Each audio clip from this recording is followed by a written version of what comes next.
Après Avrancourt, en juillet dernier, pour la phase nationale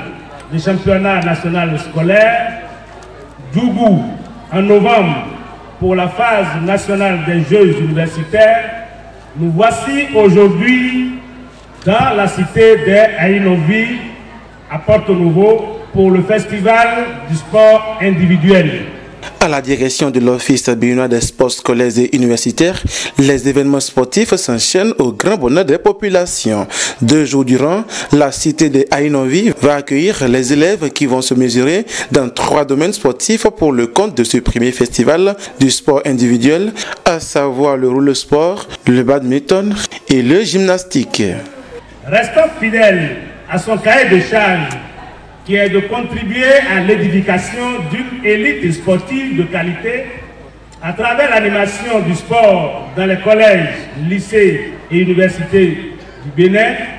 L'Office béninois du sport scolaire a initié la présente activité pour la détection des talents au niveau de nos écoles. Ainsi, durant ces 2 jours, 400 athlètes, toutes catégories confondues, venus de plus de 100 écoles et collèges de nos départements de l'Atlantique et de l'Ouémé, 110 accompagnateurs et une 50aine de juges ainsi que des officiels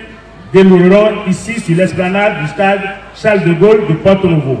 C'est le moment de remercier le président de la République, son Excellence Patrice Talon, le premier sportif, le ministre des Sports Benoît Dato, pour les efforts consentis afin de donner des chances égales à nos différentes disciplines. Au directeur du cabinet du ministère des Sports représentant son ministre de tutelle de rappeler l'objectif de ce festival tout en prodiguant des conseils aux compétiteurs. Cette activité mise en œuvre par l'Office béninois du sport scolaire et universitaire vise principalement à faire que nous puissions toujours continuer en cohésion, et ça rentre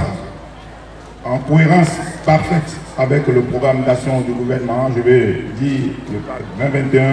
2021-2026, qui fait la promotion du sport dans sa globalité.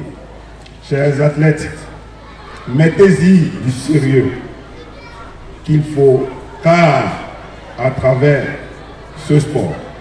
ces démonstrations que vous allez faire ici, il y aura certains qui seront sélectionnés pour nous représenter au niveau national et international.